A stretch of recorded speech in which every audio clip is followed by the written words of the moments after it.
స్వాతంత్ర దిన సందర్భంగా నేను ఒక ఉపన్యాసం చెప్పాను. ఇప్పుడే నా మెసేజ్ ఒకటి ఇచ్చాను. అందులో మీరు చూస్తే రాబోయే 23 ఏళ్ల తర్వాత మన దేశం 100 సంవత్సరాల స్వాతంత్ర దిన ఉత్సవాలు జరుపుకుంటున్నాం. 23 ఏళ్లే. ఈ 23 ఏళ్లలో మనం అందరం సంకల్పం చేసి ఒక పద్ధతి ప్రకారం పనిచేసి ప్రపంచంలోనే అగ్ర దేశంగా తయారవుతాం. నాకు ఏమాత్రం అనుమానం లేదు. మీరందరూ గాని 19 నుంచి గవర్నమెంట్ కంటిన్యూ అయ్యుంటే ఇంటికి ఎక్కడికి పోయేవాళ్ళం నాకే తెలియదు. ఎక్కడికో అభివృద్ధి చేసేవాళ్ళం. మీరందరూ అనుకున్నారు 2004లో ఆ రోజు నేను ముఖ్యమంత్రిగా ఉన్నాను. అప్పటి వరకు హైదరాబాద్ గాని మొత్తం రాష్ట్రంలో అనేక అభివృద్ధి కార్యక్రమాలు చేశాం. ప్రతి ఒక్కరు ఊర్లో ఇంజనీరింగ్ కాలేజీలు పెట్టాం. మీ పిల్లల్ని ఇంజనీర్లు చేశాం. దానితో హైదరాబాద్ అంతా బాగా అభివృద్ధి అయింది. నాకంటే ఇంకా కొత్తగా వస్తే బాగా చేస్తారని మీరు ఆ రోజు ఓట్లు వేరే పార్టీకి వేశారు. దాని పర్యవసానం 2014 రాష్ట్రం 2గా విడిపోయే పరిస్థితికి వచ్చాం. అది జరిగింది. మళ్ళీ నేను ఒక ప్రతిష్టగా తీసుకున్నాను. మళ్ళీ రాష్ట్రాన్ని ఘాటిలో పెట్టాలని చెప్పి ఆలోచించాను. ఎప్పుడూ జరగని విధంగా మీరు చూస్తే 120 సంక్షేమ కార్యక్రమాలు ఇస్తూ అభివృద్ధి కార్యక్రమాలు చేస్తూ సంపద సృష్టించే మార్గాలకు ముందుకు పోయాం.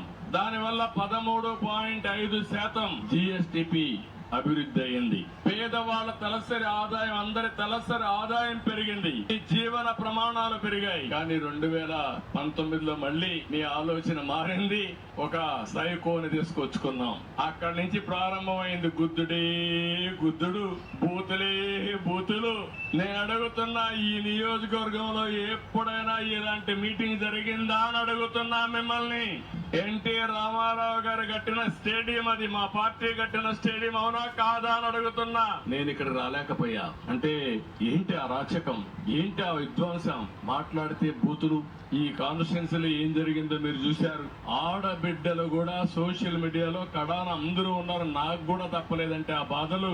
ఎలాంటి పరిపాలన సాగిందో ఒక్కసారి మీరు ఆలోచించండి. అలాంటి మాఫియా ఒకటి కాదు, అన్ని మాఫియాలే. మామూలు కాదు. వెళ్ళి అంతా ఎక్కడ దొరికింది అక్కడ దోచేసుకున్నారు.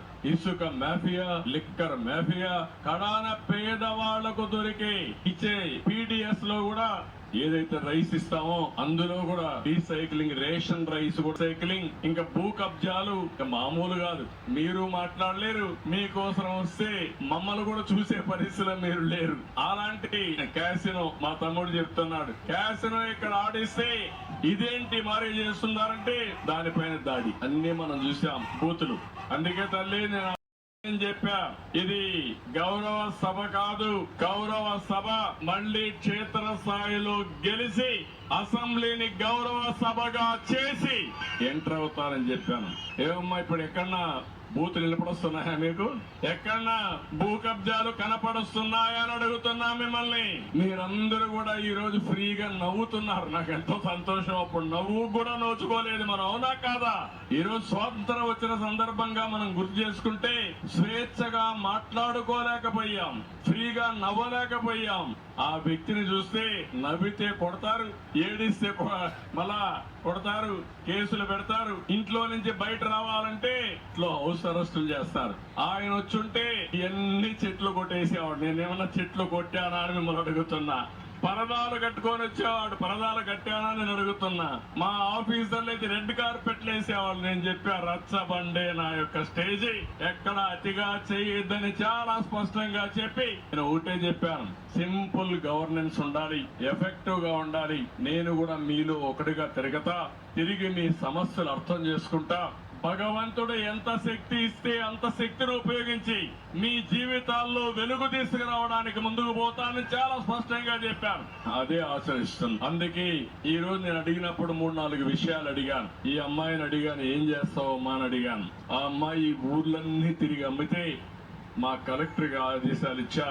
ఆమె ఇంకా సులభంగా వ్యాపారం చేసుకోవడానికి ఒక మఫెడ్, అది కూడా ఎలక్ట్రికల్ మఫెడ్ కొని ఇంట్లోనే చార్జ్ చేసుకుని దర్జాగా ఊర్లో ఎక్కడ తిరగాల తిరిగేసి సాయంత్రానికి ఇంటికి వచ్చే స్కూటర్ని కొనిమ్మని చెప్పి ఆదేశాలు ఇచ్చానని చెప్పి కూడా నేను మీకు తెలియజేస్తున్నా.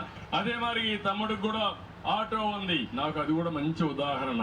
ఈయన కొడుకును చదివించాడు, కొడుకు ఇప్పుడు చెల్లిని చదివిస్తున్నాడు. ఇది మంచి స్ఫూర్తి, మనస్ఫూర్తిగా అభినందిస్తున్నా. కుటుంబం అనేది ఒక బాధ్యత. తండ్రి ఆ బాధ్యత నిర్వర్తించినప్పుడు, తండ్రి తర్వాత పెద్ద కొడుకుగా పుట్టిన వ్యక్తి చదువుకొని ఉద్యోగం వస్తే చెల్లెల్ని పైకి తీసుకురావడానికి అవసరమైతే ఆ అమ్మాయిని కూడా డాక్టర్ చేయాలని ఆశిస్తే ఇప్పుడు బీడీఎస్ డాక్టర్ అవుతా ఉంది. సంతోషంగా బాధ్యత తీసుకున్న చిరంజీవిని మనస్ఫూర్తిగా అభినందిస్తున్నానని కూడా నేను మీకు తెలియజేస్తున్నా. ఇది మన సాంప్రదాయం. నేను అందుకే ఈ రోజు ఒక మాట చెప్పాను. ఈ కుండలందరిని చూశాను. ఆవిడికి 3 పిల్లలు, ఈవిడికి 2 పిల్లలు, ఈయనకి 2 పిల్లలు, ఆయనకి 2 పిల్లలు. కానీ ఇటీవల కొంతమంది ఒకే బిడ్డను కంటున్నారు, కొంతమంది బిడ్డలే వద్దు అనుకుంటున్నారు. ఇది ప్రమాదం.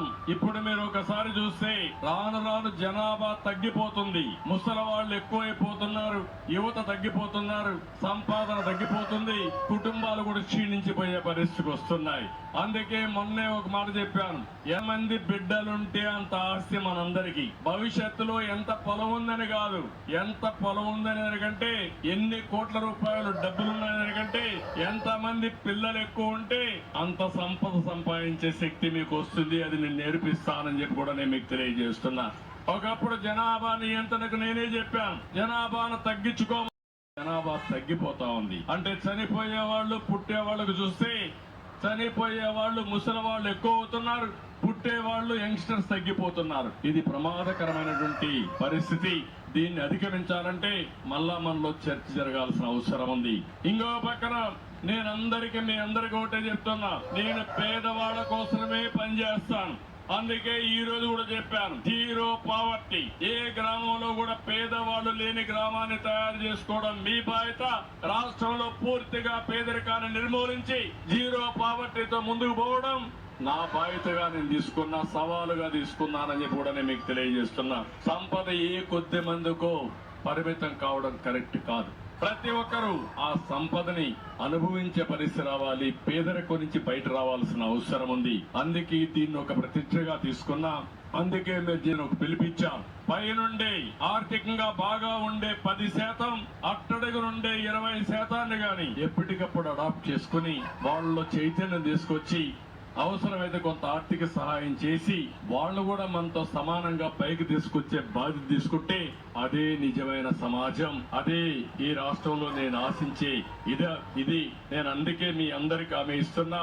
నా జీవితాంతం ఎన్టీ రామారావు గారి స్ఫూర్తితో పేదరిక నిర్మూలన చేసే వరకు అహర్నిశలు కష్టపడతా, చేసి నిరూపించుకుంటానని చెప్పి నేను మీకు తెలియజేస్తూ, ఏ పని చేసినా పేదవాళ్ళ ఆదాయం ఎట్లా పెరుగుతుందో నేను ఆలోచిస్తాను, మీకు ఖర్చు ఏ విధంగా తగ్గుతుందో ఆలోచిస్తాను. ఈ జీవన ప్రమాణాలు పెంచడానికి ముందుకు పోతామని చెప్పి కూడా నేను మీకు తెలియజేసుకుంటున్నాను. పూర్తిగా సహకరించాల్సిందిగా మనస్ఫూర్తి కోరుకుంటూ, మీరు కూడా స్ఫూర్తిదాయకంగా ఎప్పటికప్పుడు ఆలోచించి మీరు బాగుపడమే కాకుండా సమాజ హితం కోసం పనిచేయాల్సిందిగా మరొక్కసారి ప్రార్థిస్తూ అందరికీ నమస్కారాలు.